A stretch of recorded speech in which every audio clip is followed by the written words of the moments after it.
Dubai में मौजूद Tesla car कई सौ किलोमीटर दूर रेगिस्तान की लोकेशन दिखा रही है। अरेबियन गल्फ में खड़े 300 मीटर लंबे बहरी जहाज अपनी लोकेशन अरेबियन डेजर्ट में दिखा रहे हैं और फ्लाइट्स एक सेकंड में शारजा के ऊपर है तो दूसरे ही सेकंड ओमान बॉर्डर पर।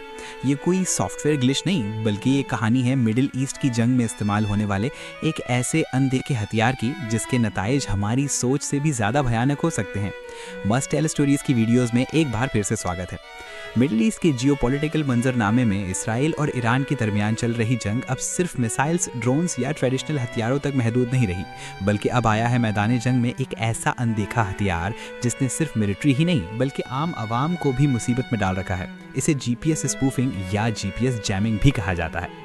हैरत की बात यह है कि 1991 की गल्फ वॉर वो पहली वॉर थी जिसमें जीपीएस का इस्तेमाल किया गया और आज भी जीपीएस ही ईरान इसराइल वॉर के दौरान एक स्ट्रैटेजिक वेपन के तौर पर काम कर रहा है। 1991 में गल्फ वॉर के दौरान जीपीएस की सिर्फ 16 सैटेलाइट्स होती थी और तब ये टेक्नोलॉजी सिर्फ अमेरिकन मिलिट्री के पास होती थी। उस जंग में इराकी फोर्सेस रेगिस्तान में गुम हो जाती थी, वहीं अमेरिकन फोर्सेस ने जीपीएस की मदद से रेगिस्तान के बीच एक ऐसा रास्ता इख्तियार किया जिसका इराकी फोर्सेस ने इमेजिन भी नहीं किया था। उस वक्त धुंध, मिट्टी के तूफान या रात के अंधेरे में इराकी मिलिट्री को ऑपरेट करने में काफ़ी मुश्किल होती थी क्योंकि उन्हें अपनी लोकेशन का सही अंदाज़ा नहीं होता था। लेकिन दूसरी तरफ अमेरिकन फोर्सेस को रात के वक्त धुंध या मिट्टी के तूफान में भी अपनी लोकेशन का सही अंदाज़ा होता था। उससे हुआ ये कि मिसाइल्स और बॉम्ब्स को बिल्कुल सही निशाने पर गिराया गया और इराकी मिलिट्री के कम्युनिकेशन टावर्स और बंकर्स को तबाह करना आसान हो गया।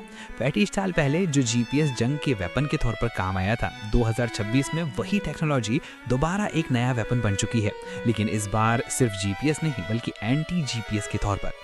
इजराइल और यूएस की ईरान के खिलाफ जंग के दौरान पहली बार इसको तब देखा गया जब दुबई में लोगों के गूगल मैप्स अजीब बर्ताव करने लगे। सिर्फ गूगल मैप्स ही नहीं बल्कि टेस्ला की गाड़ियां, उबर, करीम और डिलीवरी राइडर्स की लोकेशन दुबई के बजाय या तो अरेबियन गल्फ में शो होने लगी या फिर असल लोकेशन से बहुत दूर कहीं रेगिस्तान में। पहले तो समझा गया कि शायद ये सिर्फ कोई सॉफ्टवेयर ग्लिच है, लेकिन बाद में फ्लाइट रेडार 24 में देखने पर मालूम पड़ा कि एयर ट्रैफिक की लोकेशन भी बार बार स्विच कर रही है। मिसाल के तौर पर ये एमिरेट्स का प्लेन मैड्रिड से दुबई अभी पहुंचा ही था कि यूएई के बॉर्डर पर कुछ वक्त के लिए इसकी लोकेशन में ग्लिच नजर आया। इसी तरह शारजा से इजिप्ट जाने वाली फ्लाइट की लोकेशन में भी एक जिगजैग पैटर्न देखा गया। शारजा से मुंबई की फ्लाइट में भी पहले प्लेन की लोकेशन अरेबियन गल्फ में 3 अलग अलग पॉइंट्स पर शो हुई और फिर जिगजैग का एक ऐसा फ्लाइट पैटर्न शो होने लगा जो किसी की तरह मुमकिन नहीं है। एयर ट्रैफिक तो एयर ट्रैफिक, मैरीटाइम नेटवर्क भी इस जहाज से बच नहीं सका। अरेबियन गल्फ में खड़े बहरी जहाज़ों की लोकेशन भी गलत दिखाई देने लगी, जैसे ये बहरी जहाज अपनी लोकेशन यूएई और सऊदी के बॉर्डर पर रेगिस्तान के बीच में दिखा रहा है। दुबई क्रीक से निकला ये जहाज अपनी लोकेशन यूएई के अल रमला के एरिया में दिखा रहा है। सिर्फ यूएई नहीं, ईरान के कोस्ट पर कुछ बहरी जहाज जमीन पर एक गोल दायरे में देखे गए। एक ऐसा पैटर्न जो 300 मीटर लंबे जहाज़ों के लिए चाहकर भी बनाना नामुमकिन होता है, और वो भी पानी नहीं बल्कि जमीन पर। आखिरकार कुछ दिनों के बाद ये गुत्थी सुलझी कि असल में यहाँ ईरानी ड्रोन्स और मिसाइल स्ट्राइक्स हो रही हैं, तभी यहाँ के जीपीएस सिस्टम को अल्टर किया गया है। पर अभी तक इस पर किसी भी मिलिट्री की तरफ से कोई बयान नहीं दिया गया। ईरानी शाहिद ड्रोन्स खासकर जीपीएस कोऑर्डिनेट्स पर डिपेंड करते हैं। अगर उस रीजन में जीपीएस के सिग्नल ही ऑल्टर कर दिए जाएंगे तो जाहिर है उनका टारगेट भी मिस हो जाएगा। पिछले कई दिनों से सिर्फ यूएई, कतर या सऊदी में ही नहीं बल्कि पूरे मिडिल ईस्ट में ऐसा ही कुछ देखा जा रहा है। पर यहाँ सबके सहन में सवाल आ रहा है कि आखिर जीपीएस को ऑल्टर कैसे किया जाता है। यहाँ तक कि कई लोग तो ये मानने को ही तैयार नहीं कि ये वाकई पॉसिबल भी है या नहीं। यहाँ दो अलग अलग टर्म्स हैं, जीपीएस जैमिंग और जीपीएस स्पूफिंग। मोबाइल फोन में जीपीएस की गलत लोकेशन देखने में तो काफ़ी मामूली बात लगती है, लेकिन ये कितनी खतरनाक हो सकती है इसका शायद अभी तक किसी को अंदाज़ा भी नहीं है। इसकी टेक्निकलिटीज़ जानने से पहले ये आसान लफ्ज़ों में समझते हैं कि जीपीएस काम कैसे करता है। जीपीएस, जिसे ग्लोबल पोजिशनिंग सिस्टम भी कहा जाता है, 1973 में यूएस डिपार्टमेंट ऑफ डिफेंस की तरफ से एक वेपन के तौर पर बनाया गया था। पहली जीपीएस सैटेलाइट 1978 में लॉन्च हुई और ये पूरा सिस्टम 1995 में कंप्लीट हुआ। शुरुआत में ये सिस्टम सिर्फ मिलिट्री के इस्तेमाल के लिए बनाया गया था, लेकिन 1983 में एक कोरियन पैसेंजर प्लेन के गिरने के बाद अमेरिका ने इसे सारी दुनिया के लिए खोल दिया। जीपीएस एक बहुत इंटरेस्टिंग टेक्नोलॉजी है जो एक बेसिक कानून पर काम करती है, ट्राइलेटरेशन। इसे आसान लफ्जों में यूं समझ लें कि जमीन के गिर्द सैटेलाइट्स ऑर्बिट करती हैं जो सिर्फ अपने एग्जैक्ट टाइम को रेडियो सिग्नल के जरिए जमीन पर भेजती हैं। हमारा मोबाइल इस मिलने वाले सिग्नल पर कुछ सिंपल कैलकुलेशंस करता है। कैलकुलेशन से मालूम पड़ता है कि सैटेलाइट से निकलने वाला सिग्नल कितनी देर में हम तक पहुंचाएं, और क्योंकि ये सिग्नल लाइट की स्पीड से ट्रैवल करता है तो मोबाइल को पता चल जाता है कि सैटेलाइट आसमान में उससे कितना दूर है। जैसे अगर सिग्नल पूरे 1 बजे जनरेट हुआ और ठीक 70 मिली सेकेंड्स या 0.07 सेकेंड्स के बाद जमीन तक पहुंचा, तो मतलब सैटेलाइट 21,000 किलोमीटर दूर है, पर कहाँ है ये मालूम नहीं। इन कैलकुलेशंस के बिना पर एक इमेजिनरी गोल सर्कल बनता है, जिसका मतलब है कि आप इस सर्कल के एजेस पर कहीं भी हो सकते हैं, लेकिन ये सर्कल इतना बड़ा होता है कि इसमें कई मुल्क समा सकते हैं। एक्यूरेट रिजल्ट्स के लिए मोबाइल में लगा रिसीवर दूसरी सैटेलाइट से भी सिग्नल रिसीव करता है। अब एक दूसरा सर्कल भी बनता है जो पहले वाले को 2 जगह से ओवरलैप करता है। इसका मतलब है कि आपकी लोकेशन इन दोनों ओवरलैपिंग पॉइंट्स में से कोई एक है, मतलब एग्जैक्ट लोकेशन अभी तक नहीं मिली है। फिर तीसरी सैटेलाइट की सिग्नल से जो सर्कल बनता है वो पिछले वाले दोनों को भी ओवरलैप करता है, और तीनों सर्कल्स की लाइन जिस एक पॉइंट पर एक दूसरे को क्रॉस करती है वही आपकी लोकेशन होती है। इसी तरह जितनी ज्यादा सैटेलाइट्स के सिग्नल्स मिलते जाते हैं उतनी ही परफेक्ट लोकेशन का पता चल सकता है। दुनिया में अभी तक टोटल 31 जीपीएस सैटेलाइट्स हमारी दुनिया को ऑर्बिट कर रहे हैं।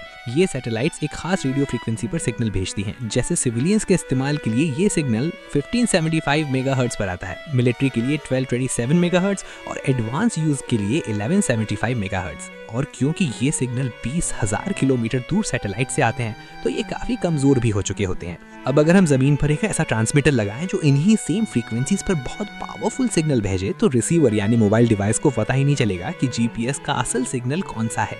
इससे पूरा एरिया जहां जहां तक इस फेक ट्रांसमीटर के सिग्नल पहुंच रहे हैं ब्लैकआउट हो जाएगा, और इस एरिया में तमाम जीपीएस डिवाइसेस को अपनी लोकेशन का मालूम ही नहीं पड़ेगा।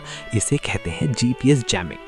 मिलिट्री के एतबार से इसका एक फायदा है और एक नुकसान। फायदा यह है कि ड्रोन या जीपीएस गाइडेड मिसाइल्स अपने तय शुदा टारगेट पर आकर नहीं लगेंगे, लेकिन नुकसान ये है कि आखिर वो कहीं ना कहीं जाकर टकराएंगे जरूर, फिर वो बियाबान इलाका भी हो सकता है और कोई रेजिडेंशियल बिल्डिंग भी। यही वजह है कि ईरान जिन ड्रोन्स को मिडिल ईस्ट की अमेरिकन बेसिस पर टारगेट कर रहा है वो जैमिंग होने की बायस रेजिडेंशियल बिल्डिंग्स पर आकर फट रहे हैं। इस मसले को हल करने के लिए और जीपीएस जैमिंग को महफूज बनाने के लिए जैमिंग के प्रोसीजर में कुछ तब्दीली की जाती है। जमीन पर लगा ट्रांसमीटर जीपीएस की रेडियो फ्रीक्वेंसी पर अब नॉइज नहीं भेजता, बल्कि एक वैलिड जीपीएस सिग्नल ही भेजता है, ठीक जैसा सैटेलाइट से आता है। पर उस सिग्नल में एक मसला होता है, उसमें टाइम जानबूझकर गलत भेजा जाता है, और क्योंकि ये सिग्नल काफी करीब से आता है और सैटेलाइट के मुकाबले में काफी स्ट्रॉन्ग भी होता है, तो रिसीविंग डिवाइस इसे आसानी से पकड़ लेती है। अगर सिग्नल के टाइम में 1 मिलीसेकंड का भी फर्क पैदा हो गया तो रिसीवर को अपनी लोकेशन कई 100 किलोमीटर दूर नजर आएगी। इस तरीके को कहते हैं जीपीएस स्पूफिंग यानी धोखा देना। अब मिलिट्री के एतबार से इसका ये फायदा है कि अगर कोई ड्रोन शहर की तरफ आ रहा है तो पहले उसको स्पूफ करके धोखा देकर ऐसा जीपीएस सिग्नल भेजा जाता है जिससे ड्रोन को लगता है कि उसका टारगेट राइट नहीं बल्कि लेफ्ट की तरफ को है। फिर जब वो लेफ्ट मुड़ता है जहां असल में कोई बियाबान इलाका या समुंदर होता है तो वहां उसे सेफली इंटरसेप्ट कर दिया जाता है। जहां जीपीएस स्पूफिंग फौजी मकसद के लिए फायदेमंद है, वहीं आम शहरियों के लिए ये एक संगीन खतरा बन चुकी है।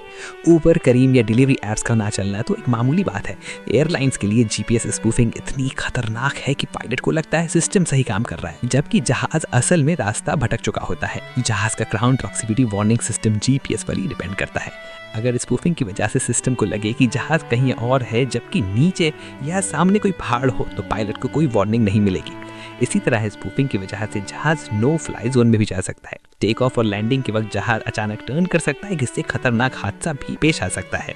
सिर्फ यही नहीं, जीपीएस स्पूफिंग का एक और अनदेखा खतरा भी है जो स्टॉक या क्रिप्टो मार्केट को मिनटों में तबाह कर सकता है। जी हाँ, आजकल स्टॉक या क्रिप्टो मार्केट में ट्रेडिंग बॉट्स इस्तेमाल होते हैं जिनको 1 सेकंड के 1000वें हिस्से में फैसला करना होता है। हर ट्रांजैक्शन पर एक टाइम स्टैंप लगता है कि ये शेयर कब खरीदा या बेचा गया। ये एग्जैक्ट वक्त जीपीएस से ही लिया जाता है, क्योंकि जीपीएस सैटेलाइट्स में दुनिया की सबसे एक्यूरेट एटॉमिक क्लॉक्स लगी होती हैं। अगर स्पूफिंग की वजह से एक ट्रांजैक्शन का टाइम भी गलत पंच हो गया तो नीचे की सारी ट्रांजैक्शंस का रिकॉर्ड खराब हो सकता है और इस सूरत में मार्केट क्रैश भी कर सकती है। जैसे 1991 में अरब वॉर के दौरान जीपीएस एक नए वेपन के तौर पर उभरा था, 2026 में वही टेक्नोलॉजी दोबारा एक नया वेपन बन चुकी है, लेकिन इस बार सिर्फ जीपीएस नहीं बल्कि एंटी जीपीएस के तौर पर।